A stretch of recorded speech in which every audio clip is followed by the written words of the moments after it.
यो बाटो उदो चोक झर्छ अङ्कल। अन्तिम ठाउँ आइपुग्यो। सो तपाईँहरूलाई कस्तो लाग्यो त लेले? यो चाहिँ लेलेको अन्तिम ठाउँको अन्तिम घरमा छु। ल म चाहिँ अब यो गोदावरी नगरपालिका 5 लेलेको यो अन्तिम गाउँ अन्तिम ठाउँ आइपुग्यो होइन।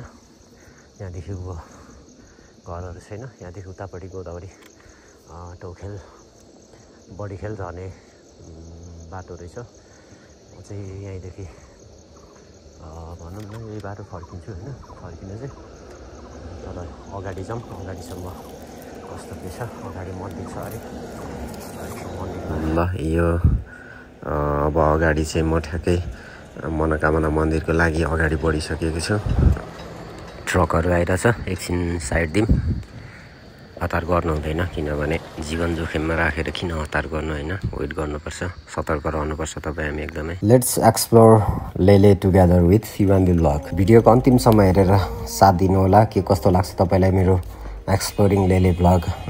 आफ्नो अमूल्य प्रतिक्रिया जनाउन नबिर्सिनु होला। मेरो च्यानललाई सब्सक्राइब गर्नुभएको छैन भने लाइक सेयर सब्सक्राइब गरिदिनु होला। सो अगाडि बढौँ ले मनोकामना मन्दिरको लागि। मलाई लाग्छ अब चाहिँ नजिकै छु कि भन्ने लागिरहेछ। यस्तो काम कडा लागिरहेछ, त्यही माथि उकालो छ अनि सो थकित भइसकेको छु। अब चाहिँ हो अगाडि ठ्याक्कै अब मनोकामना मन्दिर आइपुगेँ गाइज। अब अगाडि गएर देखाउँछु के कस्तो छ।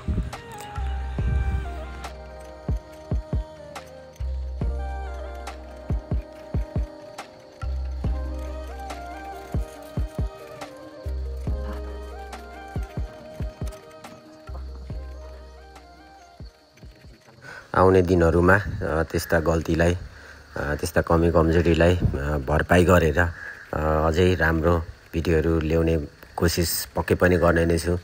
हजुरको माया हजुरको साथ सपोर्ट सधैँभरि यसरी नै रहिरहन्छ भन्ने विश्वासका साथ मैले युएमबी ब्लग आफ्नो एउटा जर्नी सुरु गरेको छु।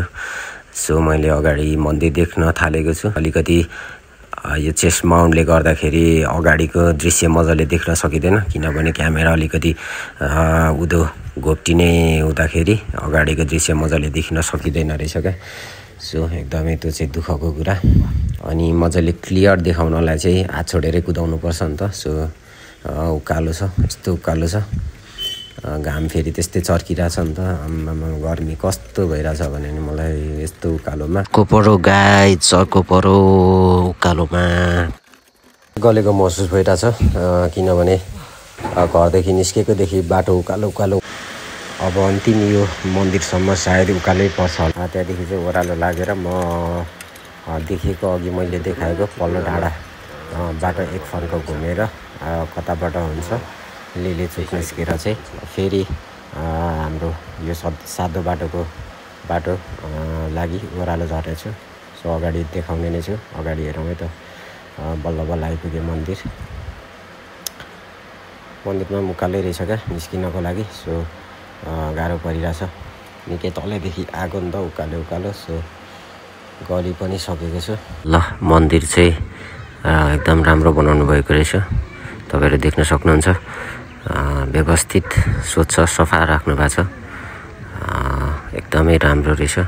पर पसलहरू यो फुल फलेदो यो के भन्छ पूजामा चाहिने चिजहरू बेच्ने सरसामानहरू अनि घर पनि रहेछ। अगाडि ठ्याक्कै रुद्राक्षको बोट मुनि बिसाउने बनाइदिनु भएको रहेछ। म चाहिँ त्यहीँ बिसाउने छु।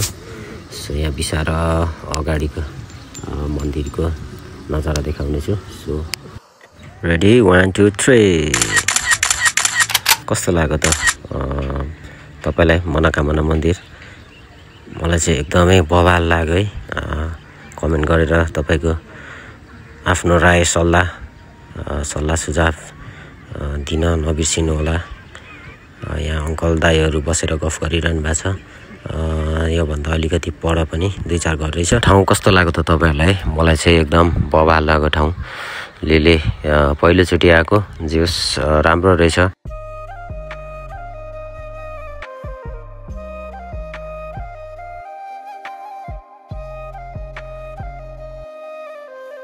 ठाउँ ठाउँ बाटोहरू पुरै नपुगे पनि ठाउँ चाहिँ बबाल छ ल।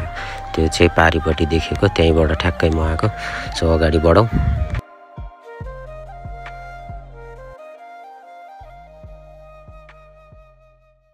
ल डुल्दै आज चाहिँ लेले गाउँतिर आएको थिएँ। लेले ठाउँ, लेले भन्ने ठाउँ।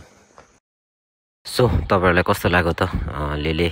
यो चाहिँ लेलेको अन्तिम ठाउँको अन्तिम घरमा छु। फाइनली अब चाहिँ बाटो लाग्नुपर्छ, किनभने अब चाँडै रात पनि पर्छ। सो यहाँ अङ्कलसँग गफसफ गरेँ, अङ्कललाई पानी मागेँ, खाएँ, पिएँ होइन। सो बोकेँ पनि। सो अगाडि बढ्नुपर्छ अब। सो अगाडि भेटौँ गाइज। ल अब चाहिँ म बिसाइसकेँ, गफसफ गरेँ। अब चाहिँ बाटो लाग्नुपर्छ। यहाँदेखि बाटो ओह्रालो रहेछ। सो लेट्स गो है त।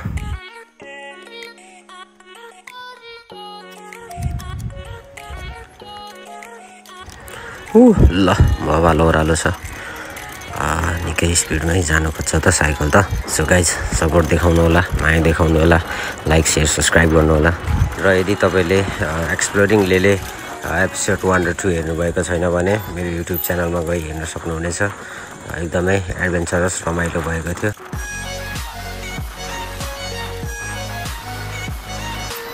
बाटो यस्तै छ, ओह्रालो प्लस अफरोड छ, सम्हालिएर पनि जानुपर्ने हुन्छ।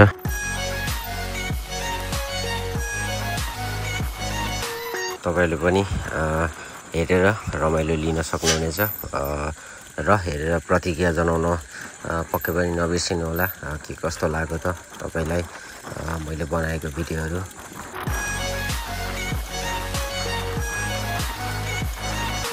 लेले एकदमै बवाल ठाउँ लाग्यो मलाई चाहिँ है। यहाँबाट देख्न सकिँदो रहेछ, त्यो पारिबाट मैले देखाएको थिएँ यो रातो बाटो झरेको। यो बाटो उदो चोक झर्छ अङ्कल, यो बाटो उदो चोकतिर झर्छ होला हजुर। लेले अब कता जता भयो नि मलाई चोकतिर निस्किनु छ। ल पारिबाट देखेको मैले, म सातो बाटोबाट अङ्कल हजुर डुल्दै डुल्दै हिँडेको तपाईँहरूको यही गाउँठाउँतिर आइपुगेँ। यो घर बनाउनलाई होला है।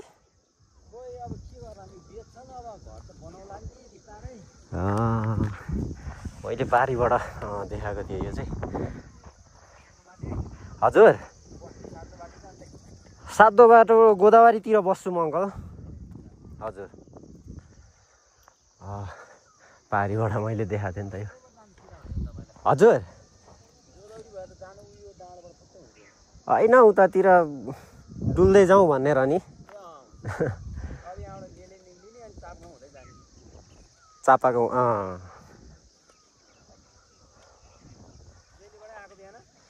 हजुर। लेले पारी पर आएको क्या अघि अङ्कल आउँदा चाहिँ यो पारिबाट।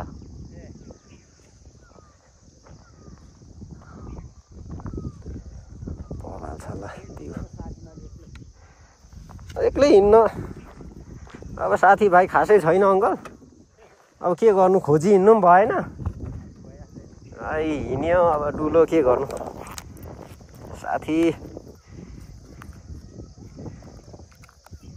साथीभाइहरू सबै आफ्नो हुन्छ नि त, के गर्नु। मेटिने खालको दृश्य देखिन सकिन्छ। सो अगाडि बढाउँ है त। अब बाटो ओह्रालो प्लस अफरोड छ होइन। ब्रेक फेल भयो भने त फेरि दुर्घटना हुन्छ नि त। सो सम्हालेर जानुपर्ने हुन्छ। फेरि त्यस्तो केही उयो छैन नि त, सेफ्टी। सो सम्हालिनु पर्ने हुन्छ। लेट्स गो बिस्तारै।